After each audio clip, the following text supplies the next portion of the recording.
We're using natural lighting today, ladies. And it's going away by the minute. I just thought it would be fun.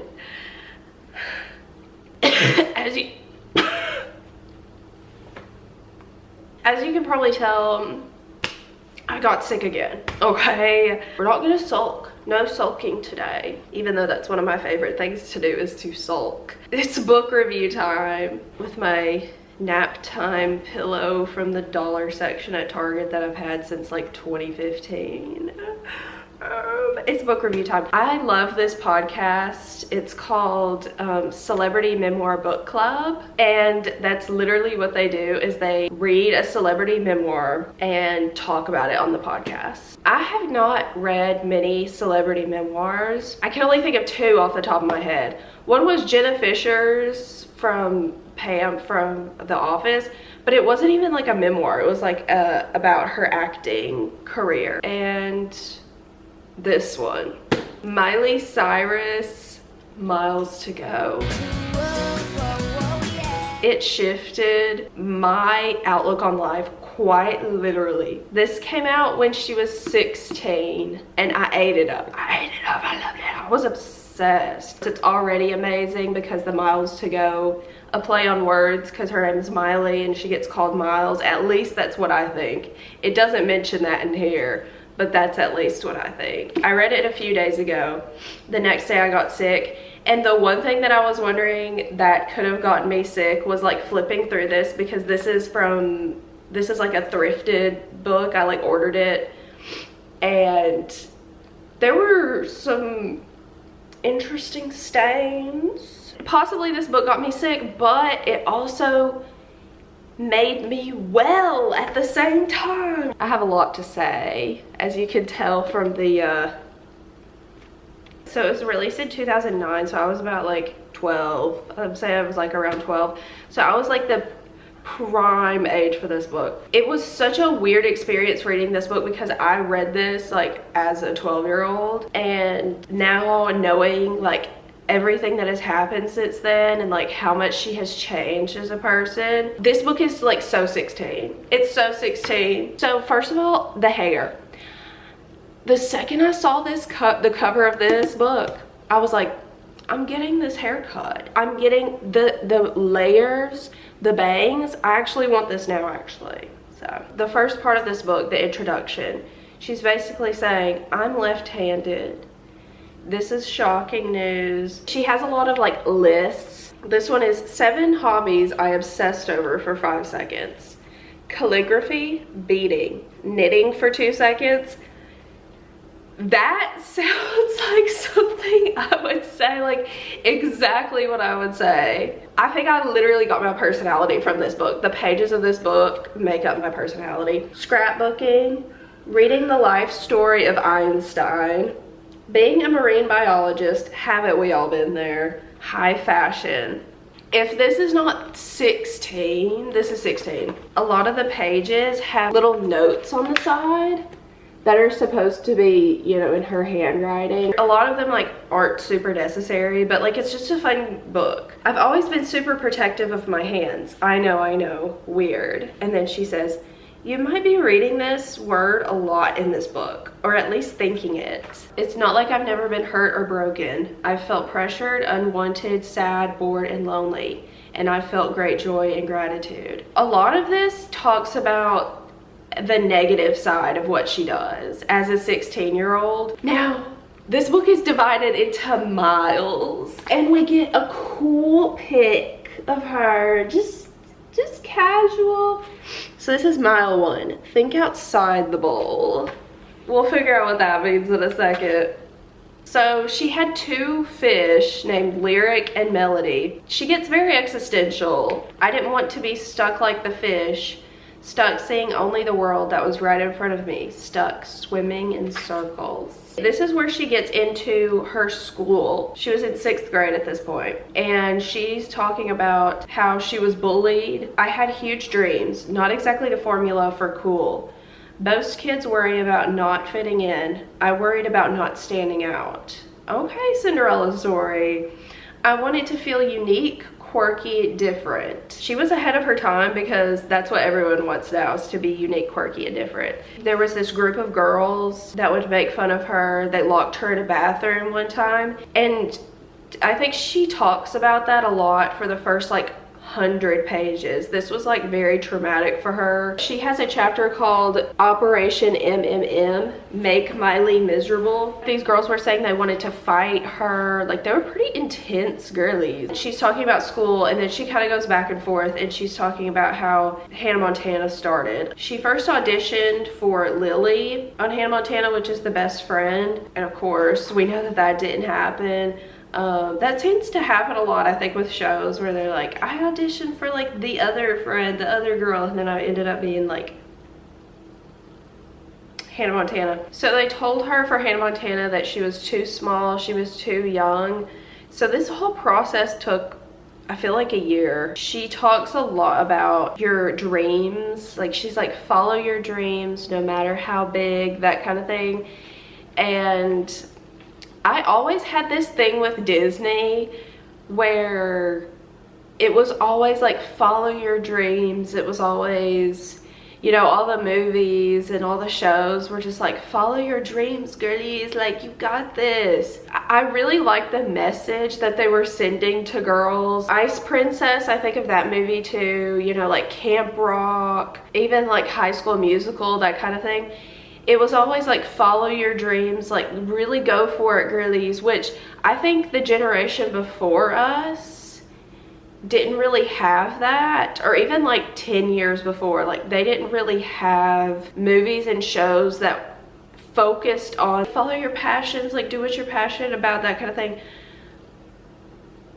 I've thought about this a lot. I think me as a child, I think I equated following my dreams to doing exactly what they were doing. I think my child brain saw it more as, you need to become famous, you need to become a singer, you need to become an actress to be happy and successful. I would dance around in like my living room, like listening to Hannah Montana music over and over again. And I think I equated that to following my dreams because they were never specific about it. And I was like, well, what else is there? So because that was what I looked up to. So I thought, oh, I need to do this. I think there's a good side to it and a bad side to it. So I don't know. It kind of came across in this book and I was like, this is what I'm talking about. Because I've always thought this, and it's hard for me to put it into words.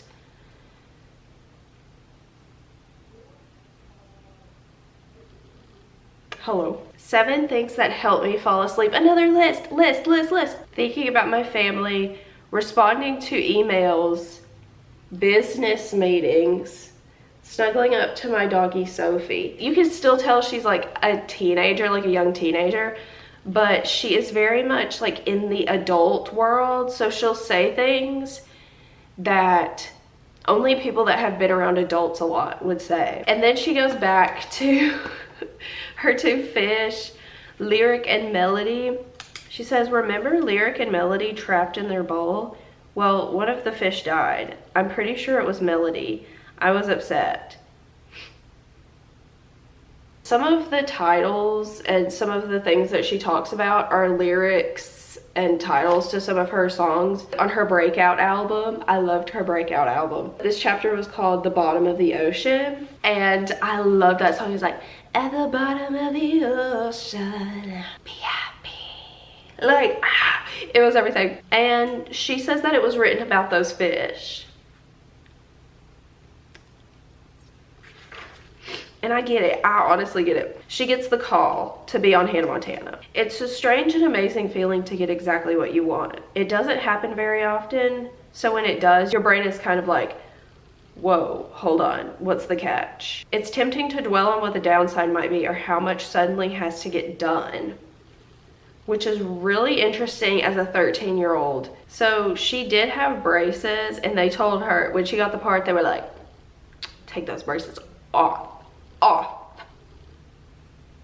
And she got a little retainer with fake teeth to fill in the holes while her grown-up teeth grew in. I always thought of her as being older. Okay, mile 2. She's starting to speed up a little bit. She's got mile 2, 2 worlds. She talks a lot about her life at home. She's from Franklin, Tennessee, and you know, her dad, Billy Ray Cyrus, you know, she already kind of knew about the industry. I feel like from the time that she was basically born, she had a famous dad, and she'll tell all these like casual stories about these super like famous people, just like hanging out with them. She was like, it was nothing to me, like whatever. You could see that she was already kind of in it. I know that, you know, when she auditioned for Hannah Montana, they got her dad to audition also. It wasn't because of him that she got this part. She talks about this in the book. She says, I don't want people to think I only got this part because of him, but I do think that their dynamic, you know, it had a little bit to do with it, which is, you know, fine. But this was the most interesting part to me. I had forgotten about this. Emily Osment, who played Lily, her best friend, and Miley, they had an interesting dynamic. They had an interesting like relationship. So she talks about her, Mitchell Musso, and Emily Osment. We're all close in age. 3 is never a good number. At any given point, someone's going to feel like a third wheel. That's just the way 3s work. Mitchell and I were sort of insta best friends. We're both crazy, silly, fun, high energy. And they even had a little case of puppy love for a while there. I love how a 16-year-old says puppy love about like their younger self. I'm like, girl, we're gonna hear about some true love. She talks about Nick Jonas in this book like he is just her one and only, and I get it, I understand. Her and Emily, they just didn't mesh very well. They were not like alike, is what she makes it seem, and they just weren't great friends. She says that Emily was more reserved. Emily and I tried to be friends, we really did, but it always ended in a fight. They weren't like besties like they were on the screen. So she wrote a little song for Emily. I guess it's just for the book. Spotlight on You, written for Emily. I'm trying to be brave, praying everything's gonna go okay. Cause I know I'm about to be in ... the spotlight. I see myself up on that stage with the spotlight, with the cheering crowd before my eyes, rocking on my guitar, being a superstar, but all I really need is you in all caps. Yeah, girl. I love how it says written for Emily, but like most of it is about how famous and cool she is. So there's some like pics in here, which is fun. This is a picture of her family at Disney World. Okay, they're just chilling at Disney. The little caption thing says, a trip to Disneyland when I still had to wait in line and pay. Like, me too. Me too, I get it. This is where she starts kind of getting into the awkward and like weird parts of being on Hannah Montana. I had nothing to do with the auditioning. Like, this is for when they're auditioning her love interest on Hannah Montana. So I just show up to work on Monday and be introduced to my new boyfriend. Oh, hi there. The kissing scenes, you'd think that would be awkward, kissing someone you barely know, but they just didn't feel real. Neither person means it. It's the job. I just kiss the same way I'd pretend to sleepwalk or to gag at the sight of Jackson's closet. It's a stunt. Though I have to admit, I was a little excited when I saw that Miley was going to kiss Jake. I thought Cody Lindley was dreamy. Didn't we all, girly? With the hair. I just thought it was interesting how she worded that. Some of the things in this book, I think, are things that she's heard from people, and she kind of just like repeats it in the book, which is such a teenager thing to do. I always wondered how like how kids and teenagers comprehend kissing someone on screen, like kissing a cute boy on screen, but it not being real. Because your brain is obviously like not developed. Like mine has just been developed. It has just been developed. And I'm still like, I couldn't do that. I couldn't separate like reality from this. I've heard people say like your body does not know the difference between what's real and when they're acting. I've heard that a lot. So like There are so many debates about that. So I just thought that was interesting. Girl, I remember the first time I really got gussied up for the red carpet was for the premiere of Chicken Little. Hell, if that's not iconic, I don't know what is. It was a Disney movie, we know, and I wanted to see it. So I asked for tickets to the premiere. She just casually asked for tickets to the premiere. And they went shopping for a fancy dress at Charlotte Russe.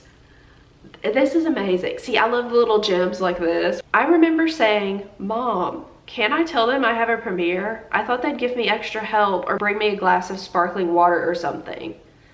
Mom said, no one's going to believe you. Do you know how many people in LA come to stores and say that? That's crazy. Like, and her admitting that, that's kind of like everything that she admits that in this book, because hearing that, you're like,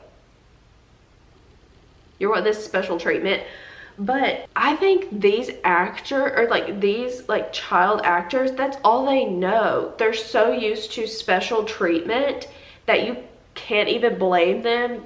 It's just like the way it is for them. They're like, can't you just tell them I have a premiere and like they give me free clothes? Like, this is how life works, isn't it? You can't even blame them. Okay, another list. I love the list. 7 stars I'd like to work with. It's almost dark outside.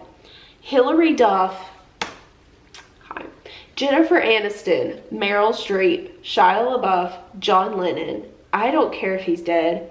Johnny Cash. Ditto. Elvis. Okay, I love the dead guys. So her first tour as Hannah Montana, she opened for the Cheetah Girls, of course, as you do. Imagine seeing Hannah Montana and Cheetah Girls in concert. So she talks about how she hated her wig. She hated that Hannah Montana wig. I was a singer and an actor. So what if the dream come true had a straight blonde wig glued on top? This girl wasn't complaining. A lot of the times, like when she'll complain about something, she's like, I know I am living this dream life, but this awful thing, I hated it. We know, girl, like, it's okay. We know that you are grateful, but it's okay to complain about things. She had an echocardiogram and they found a hole in her heart. And this was before my first breakup. St. Louis was the venue for the first show of my tour with the Jonas Brothers, which you would think was a good thing, but more on that later. Why? And she talks about some of the parts that she didn't get. I got called back, but rejected for the movie The Adventures of Shark Boy and Lava Girl. She was almost in Shark Boy and Lava Girl, but at least I met Taylor Lautner at that audition. We've been friends ever since. Okay, so this is where we get into the juice of the book. You gotta get about over halfway before you get to the juice. It's dripping with juice. Prince Charming is this chapter. It was the day I met my first love. Let's call him Prince Charming. I don't want to use his name because this isn't about who he is or what I meant to him. It's about how I felt and what our relationship meant to me. You know what I mean? And I think she says, like, I know that you all know who I'm talking about, but I just don't want to say his name. She didn't know anything about him except she knew from a friend that he thought she was pretty.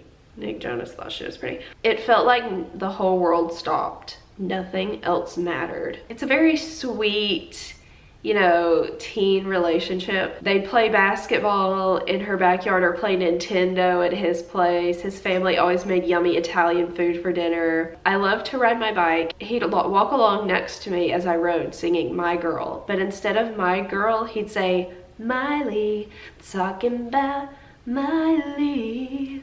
Isn't that cute? I could see Nick Jonas doing that. That is such a Nick thing to do. The kind of love where the sun could shine and not shine all day long and I would never know. Like, very intense. Prince Charming and I had been together for almost a year at this point, and things were mostly good. So lots of the songs on Meet Miley Cyrus were songs for and about him. I'd call him every night and say, I wrote you another song. They do end up breaking up, and she wrote Girls Night Out. Let's go, Gino. But she says, no matter what, I'll be there for you, no matter where we are in life. I was getting a feeling as I was reading this that she still had really strong feelings for Nick at this point, and she was kind of like, I still love you. It was kind of giving I still love you. She sees him out. Where does she see him like the normal girl she is? The egg roll at the White House. She sees Nick. The instant I saw Prince Charming, my heart did a cartwheel. There was no question in my heart we were back together, or we'd never broken up. The point was everything was right in the world. So yeah, she just kind of like drops it off there. No disgrace about face. Like, girl, we know the lyrics to your songs. She had trouble with acne for a while, and she was really insecure about her skin. I'd see myself in makeup or photoshopped in magazines and see this perfect airbrushed version of myself. Then I'd look in the mirror and see reality. Well, if you ever find yourself wishing you looked as good as Miley Cyrus in some photo, and I'm not so vain to assume you would, just remember, Miley Cyrus doesn't look as good as Miley Cyrus in that photo. That's a slay. That's everything. I love that. This was before Instagram, so. Mile 3, now she's playing with her hair. Get it, girl. Broken up and breaking out. Okay, so this is where we get to the breakup. She says that it's almost easier for her to get up on stage as Hannah Montana than Miley Cyrus because she's being a character and she's not being herself. And I've heard other celebrities say that if you're kind of putting on a character and someone says something bad about you, you can kind of like keep that at a distance because they're talking about the character and not you. Yes, and then some more pictures. Radio Disney. Oh, there's a picture of her and the Joe Bro. She put that in there. She's like, hey. She talks about these meet and greets that she does. She talks a lot about the tour. The morning was spent doing sound check and getting ready. Then I had meet and greets with friends of friends, people who won contests, whoever it was. I love my fans, but the meet and greets were different. Mostly executives or other people who wanted something from me, like tickets to that night's show, which I never had. It's hard to be excited and friendly to strangers every single day. There was kissing up in all directions, and the whole thing felt like a show. A game with no rules, no winner, and no limits. Whatever time and energy I gave, someone always wanted more. She was just around these adults who wanted stuff from her constantly. I don't know. That's just a weird dynamic. And the fact that, thinking about like the fact that her at 16 is like aware of this and how like odd this is, like all these people asking for her energy and how it just took it out of her. Okay, we're at the breakup. No such thing as a hate song. Prince Charming and I broke up on December 19th, 2007. She has that date down. The hardest day ever. My life felt like it had ground to a halt, but the rest of the world kept right on rolling. I was on tour. People were counting on me, but my head, no, my heart was dizzy. The day before the tour ended, I wrote 10 pages front and back about why I loved Prince Charming, how I would wait for him, why we needed to be together. She said, I was angry when I wrote 7 things I hate about you. I wanted to punish him, to get him, back for hurting me. It starts with a list of what I hate, but I'm not a hater. Okay, she's not a hater, guys. But then it turned into a love song. It's still like technically a love song for him, and then she kind of hints at her still being in love with him. Okay, no. You can't say that see, I don't think I am like just off in left field right here, because she says, here's what I feel. It's hard to imagine that our love story is a story with an end. Ow. We're all Delulu together. We're all Delulu together. We're nearing the end. She's home again. They're filming the Hannah Montana movie. She kind of goes a little bit more into her and Emily Osment's relationship because they were out there filming the movie. And Emily kind of got to see Miley's home and where she came from. And she's kind of like, oh, now I see why you are the way you are. And it's cool to see where you come from. And they found some baby birds. They were like going around on her property and they found these baby birds. Emily and I just stood there watching them for a long time. We didn't become blood sisters, or swear best friends forever, but it was a great moment to share away from the show and the movie and all the little squabbles we'd had. You know, if I could read, that would be awesome. We rode home feeling the fresh air on our faces, and I could have sworn I felt something shift between us. Which I think is really cute and sweet. Like, that was my favorite part of this book, I think, is her talking about her and Emily's relationship and how interesting that is, that it's not necessarily anything awful happened between them, at least that we know about, but it was just like they didn't really like mesh, but they kind of had this moment where they were like, okay, we're good. They kind of bonded together, and they're kind of like, we are the two of the only people that are going through this together, so we are going to be bonded for life. She talks about the worst trip ever is what she calls this chapter. She's going on this trip, she's getting no sleep, bus, club. She's getting no sleep, she's going on Good Morning America, she's doing all of this press tour, or just like a press, I guess you'd call it a tour. So much is happening all at once, so many opportunities. I want to make the most of them, but I also need to stay sane. Miley is like, I need to take these opportunities because I'm getting asked to do all these cool things, but I need to do all of this. And it seems like her parents are kind of saying, no, let's just do the more important things. You can't do every opportunity you get. You've got to pick and choose the opportunities you want to take. There will be a day, my parents constantly remind me, when I won't have so much going on. And when that day comes, I don't want to feel like an empty shell of a person. That's deep, girl. So she kind of talks about like interviews that she does and how it's hard to answer some of these questions.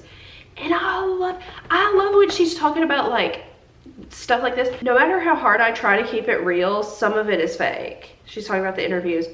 Not fake because I'm lying or pretending to be someone I'm not, but fake because people ask me questions I can't answer. They ask, what do you do with your free time? How can I answer that stuff? I don't know. I want to say, how do you spend your free time? On the computer? Yeah, me too. Or sometimes they'll ask, what was your inspiration for seven things? You already know the answer. Everyone knows the answer. So why do you ask me? It's so hard to give a decent answer to, what's it like being Hannah Montana? I've been asked that question at least 100, make that 1,000,000 times. I've seen like so many interviews of just people, I guess, that I've noticed that it's so hard, and I feel for the interviewers because I know it's so hard to ask the right questions because certain people like certain kinds of questions and then certain people like other kinds, and you don't know what kind of person you're going to be getting. And so I feel for the interviewers on that, but at the same time, like, I always hated the questions that would be those type of questions where they're like, how does it feel to be in this movie?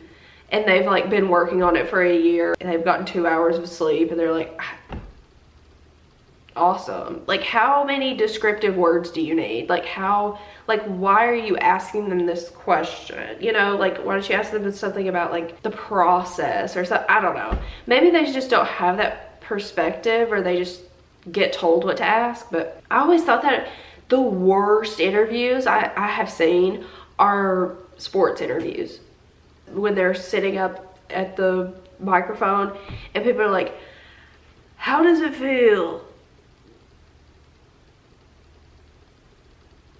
That's like all of the sports questions, it seems like. They're like, how does it feel to have lost?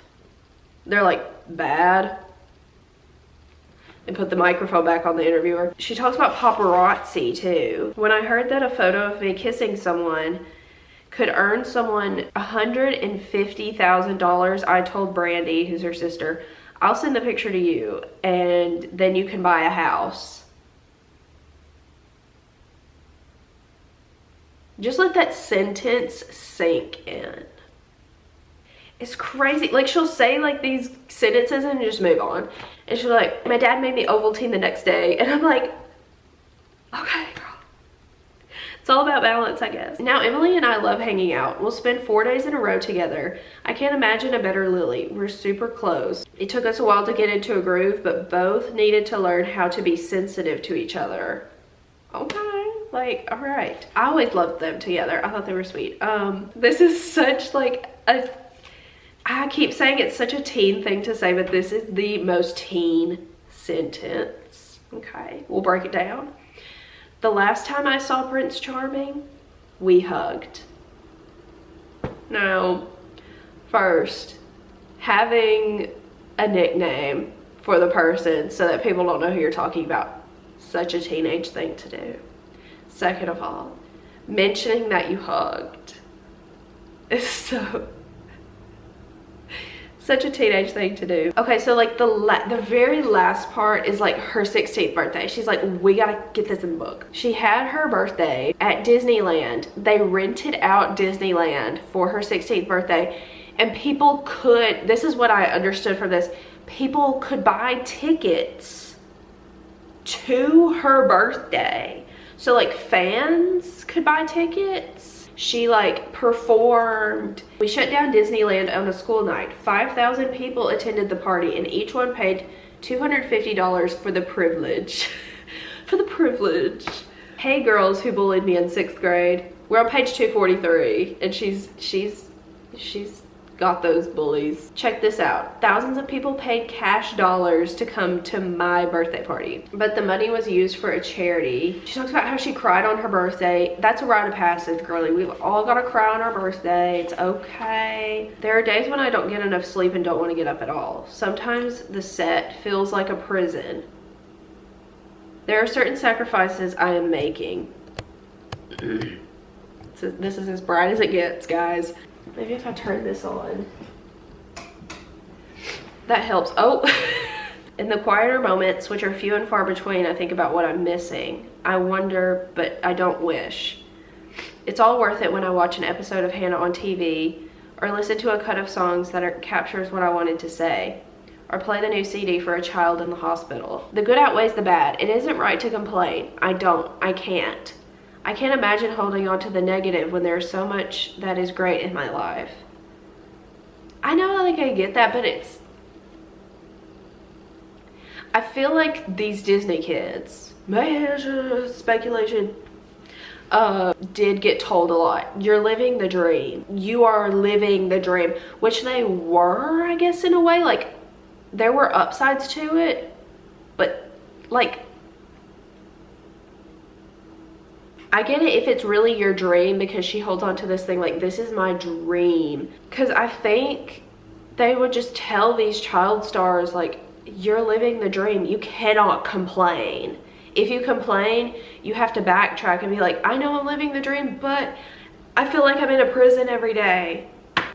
But I did say that about school too. So it's like, there's so many different ways to see this. That's all the book, but at the end, she's gotta have her last list, 100 things she wants to do before she dies. Get married / have kids with a Z. Yeah, it's just very like normal stuff, a lot of it, except for like win a Grammy. I don't think she's won a Grammy, has she? She needs to win a Grammy so she could cross this off. I wonder, has she looked at this list in the years since she's written this and been like, have I done this? So that was Miles to Go by Miley Cyrus. It really brought me back to the mindset in 2009. This should be read in all schools. This should be required reading. Like, this is a historical document, and I'm not joking. I literally think this has historical documentation in it and should be taken as such. Taken as such. Anyway, I'm gonna go blow my nose if we're being completely transparent, and I'll see you guys next time. Hope you enjoyed. I bet this was a pretty long one. Bye. I feel like that's what she did. Don't look at my tongue.